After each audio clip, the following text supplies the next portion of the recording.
a budding motivational speaker who will surely bring laurels to our institute in future. काम करो ऐसा कि पहचान बन जाए. We are delighted to welcome Muhammad Anas, हर कदम चलो तो ऐसे कि निशान बन जाए. a rising motivational speaker and an award-winning public speaker with over 1,000 trained. He inspires others to recognize the passion and grow in the field. He is truly an example for other students to follow. Let's hear a few words from him. जिंदगी तो सब जीते हैं, अगर जीनी है तो ऐसे जियो कि मिसाल बन जाए. Ladies and gentlemen, we are delighted to welcome Muhammad Anas. जब एक यंगस्टर, एक 14-15 साल का एक नौजवान बच्चा अपनी लाइफ में जब वो कॉलेज की दुनिया में जब वो कदम रखता है तो वो अपॉर्चुनिटीज के खान में कदम रखता है. क्योंकि जब बच्चा कॉलेज में आता है तो उसे अपनी लाइफ में क्या बनना होता है, उसे अपनी लाइफ में कौन सा मर्तबा हासिल करना होता है, उससे रिलेटेड उसके लिए रास्ते आसान होते चले जाते हैं, उसके लिए अपॉर्चुनिटीज खुलती चली जाती है. यहाँ पे जब हम आते हैं तो हमारे एक्सपीरियंस और वेल एजुकेटेड जो हमारे टीचर्स हैं, इनकी लाइफ का एजुकेशन, इनकी लाइफ का नॉलेज हमारे लिए अपॉर्चुनिटी है. इनकी लाइफ का हर एक एक्सपीरियंस हमारे लिए अपॉर्चुनिटी है. इनकी लाइफ पे दी हुई हर टीचिंग, चाहे वो एकेडमिक्स में हो, चाहे वो लाइफ लेसन्स हो, ये सारी चीजें हमारे लिए अपॉर्चुनिटीज होती है. और जब हमारे ये सारे टीचर्स खुद अपने लाइफ में एज अ स्टूडेंट एजुकेट कर रहे थे अपने आप को, तब अल्लाह ताला ने इस दुनिया में सारी चीजें लिख दी गई है. आप देखिए, कोई भी चीज अल्लाह ताला ने बेफिजूल बेवजह नहीं बनाई. जब हमारे टीचर्स खुद अपने आप को एज अ स्टूडेंट एजुकेट कर रहे थे, उस वक्त ये लिख दिया गया था कि उनका ये इंफॉर्मेशन, उनकी ये एजुकेशन आगे चलकर कहीं ना कहीं स्टूडेंट्स की लाइफ में जरूर काम आने वाली है, स्टूडेंट्स की लाइफ में एक बड़ा रोल प्ले करने वाली है. ये लिख दिया गया था. Everything is written, nothing is made to be wasted. आप देखो, एक परिंदा है, इजिप्टियन प्लोवर बर्ड उसका नाम है. वो परिंदा अपना पेट कैसे भरता है? जो मगरमच्छ होता है, क्रोकोडाइल, वो क्रोकोडाइल अपना खाना खाने के बाद एक खुले मैदान में आता है और अपना मुंह खोलता है. और मुंह खोलने के बाद वो जो परिंदा होता है, वो परिंदा मगरमच्छ के दांतों के बीच फंसा हुआ खाना वो अपना खाता है. मगरमच्छ के लिए वो दांत साफ करने का काम कर रही होती है. और जब अल्लाह ताला ने इतने छोटे से परिंदे का रिज़्क कहीं ना कहीं जाकर एक मगरमच्छ के दांत के बीच में रखा है, तो ये तो हमारी लाइफ का सवाल है. लेकिन उस परिंदे के लिए सबसे पहली शर्त यह होती है कि वो पहला कदम उठाए और अपने घोंसले से बाहर निकले. वो अपने घोंसले से बाहर निकले, अपने रिज़्क को ढूंढे, और ढूंढते ढूंढते वो जाता है मगरमच्छ के दांतों के बीच और अपना रिज़्क हासिल करता है. ठीक उसी तरह हर यंगस्टर्स को चाहिए कि वो पहले कदम अपनी लाइफ में उठाए, and that is truly identifying your passion. हम हमारी लाइफ में क्या बनना चाहते हैं, क्या गोल है, क्या मिशन है हमारा, क्या स्किल है हमारे अंदर जिसे हमें डेवलप करना है. पैशन को आइडेंटिफाई करना बहुत इंपॉर्टेंट है. क्योंकि if you don't do the things which you love, then unfortunately, definitely, you must have to do the things which you don't love. आपके पास सिर्फ दो चॉइसेस होते हैं यंग एज में. या तो जो कर रहे हो उसे पसंद करो, या जो पसंद है वो करो, बस. और मेरे नजदीक पैशन को प्रोफेशन में बदलना बहुत इंपॉर्टेंट है. Converting your passion into profession is very much important, because each one of us has been blessed with a unique skill and unique talent. हर एक के पास एक स्किल है. अल्लाह ताला ने किसी को भी बिना स्किल के, बिना हुनर के इस दुनिया में नहीं भेजा है. हर एक के पास एक मकसद है, हर एक के पास एक मिशन है जिसे आइडेंटिफाई करना है. और जितना जल्दी आइडेंटिफाई कर सके उतना उसके लिए अच्छा है, ताकि वो अपनी स्किल के पीछे काम कर सके. और जब इंसान को अपनी स्किल के बारे में पता चल जाता है तो उसकी मेहनत उसके पीछे काम आती है कि बंदा स्किल के पीछे कितनी मेहनत करता है, स्किल के पीछे अपनी लाइफ को कंट्रीब्यूट करने के लिए कितना तैयार है. क्योंकि Muhammad Ali, the great and legendary boxing player, वो कहता है कि skill is not important, will is important. Skill is not important, will is important. अब मैं आप लोगों के सामने स्किल के बारे में इतनी बातें कर रहा हूं, और पूछने वाले ने भी मोहम्मद अली से पूछा कि भाई स्किल इंपॉर्टेंट क्यों नहीं है? पूरी दुनिया स्किल के पीछे लगी हुई है, सारे इंसान स्किल के पीछे भाग रहे हैं, तो स्किल इंपॉर्टेंट क्यों नहीं है? मोहम्मद अली का जवाब सुनिए. स्किल इज नॉट इंपॉर्टेंट, क्योंकि अगर मैं रिंग में खेलते वक्त अगर सामने वाला अपोनेंट प्लेयर मुझे फाइट मार के गिरा देता है तो वहां मैं अपनी स्किल की वजह से गिरा. लेकिन अगर मुझे अपनी लाइफ में दोबारा उठकर उस अपोनेंट से लड़ना है तो वहां पे मेरा विल काम आएगा, मेरा स्किल काम नहीं आएगा. That's why if you have the skill then you must have the will power. क्योंकि एक यंग इंसान, एक यंग बच्चा अपनी लाइफ में जब अपने स्किल को, अपने हुनर को पहचान लेता है और उसके पीछे मेहनत करता है तो अपॉर्चुनिटीज खुद चलकर उसके पास आती है. आप मुझे बताइए, अभी फिल वक्त मैं इसी कॉलेज में 11th स्टैंडर्ड गोइंग स्टूडेंट हूं. अभी तक मेरे पास फिल वक्त 12th की भी मार्कशीट नहीं है. मैंने अभी तक कोई डिग्री भी बड़ी हासिल नहीं की है, लेकिन फिर भी मैं यहाँ पे खड़े होकर आप लोगों के सामने अपनी कुछ बात रख पा रहा हूँ just because of my skill. मेरी पब्लिक स्पीकिंग स्किल, जिसके पीछे मैंने पहले से 4-5 सालों पहले मेहनत करना शुरू किया, एंड दैट्स व्हाई उसकी वजह से कई अपॉर्चुनिटीज मेरे सामने ऐसी खुले जहां पे मैं अपने से उम्रदराज लोगों को ट्रेन कर सकूं. पब्लिक स्पीकिंग, कॉन्फिडेंस बिल्डिंग, जितने भी प्रोफेशनल्स है, चाहे वो एज में हो, चाहे वो प्रोफेशनल्स में हो, मुझे उन्हें ट्रेन करने का मौका मिला, ये अपॉर्चुनिटी मुझे मिली just because of following my skill.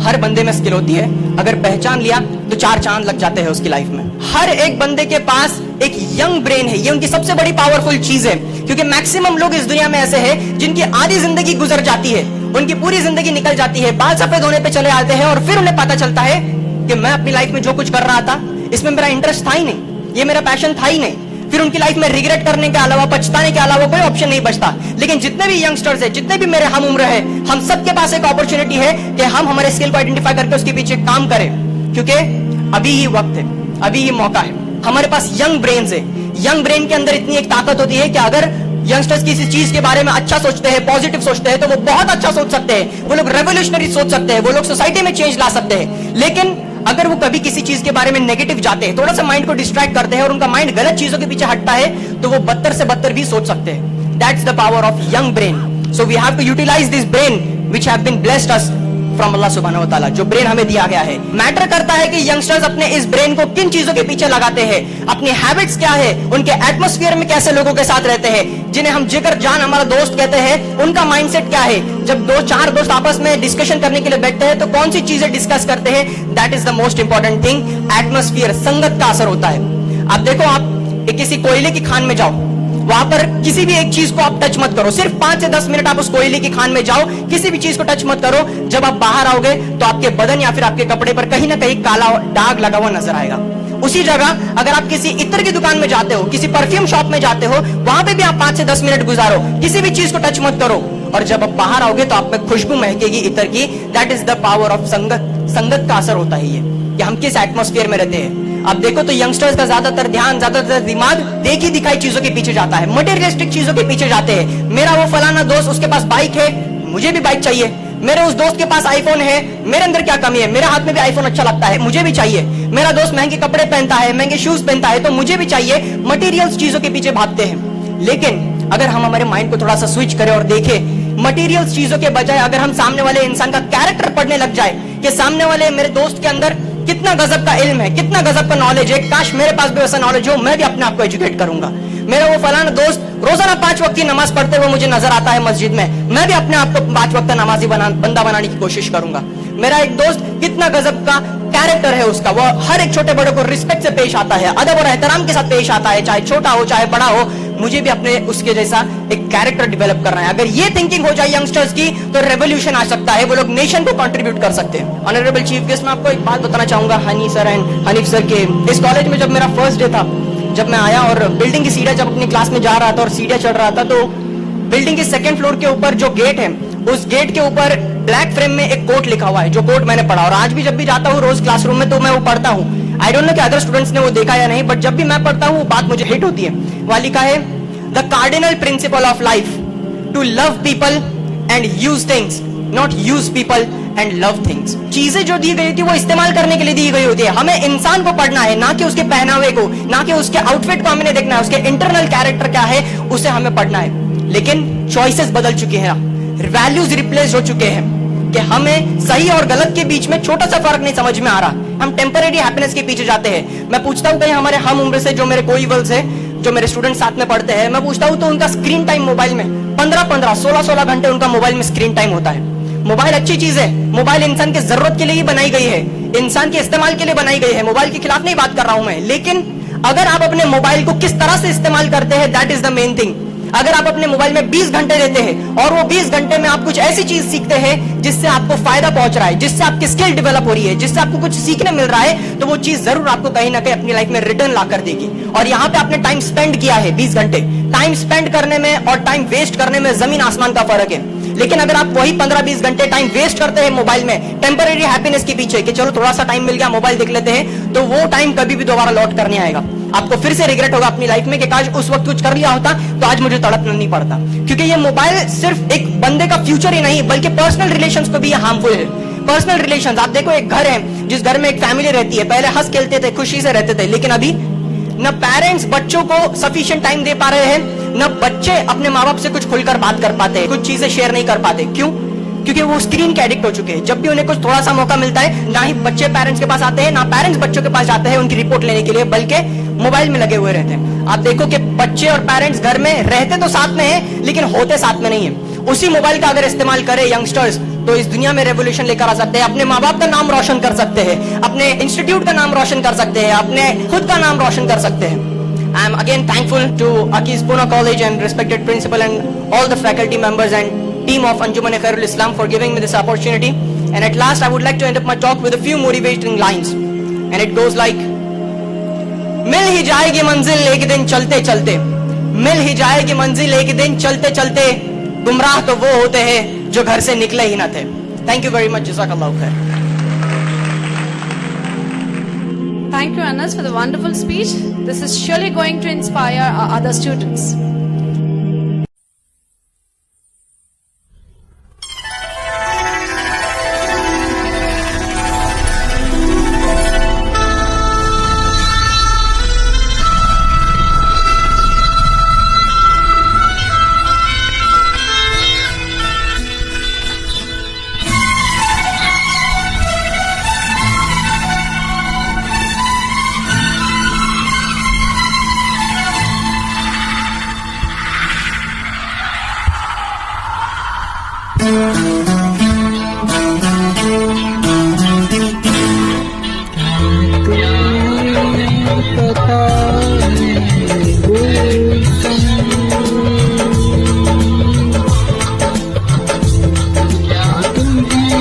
पता है गुलशन तेरे दिल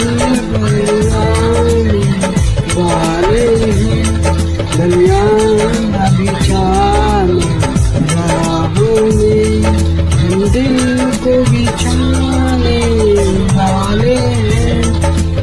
तुम्हें पता है गुलशन दिल बरियाने वाले हैं, दरिया न बिछाना राहों में, दिल को बिछाने वाले हैं।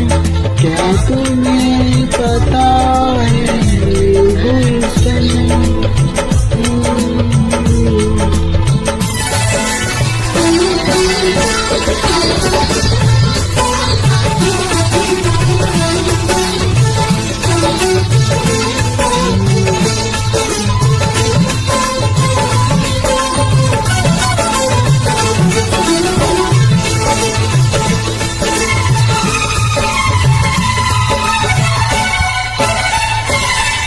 ये पहली बार का मिलना भी कितना पागल कर देता है, पहली बार का मिलना भी कितना पागल कर देता है। कुछ होता है सांसों में ना जाने तो होता है,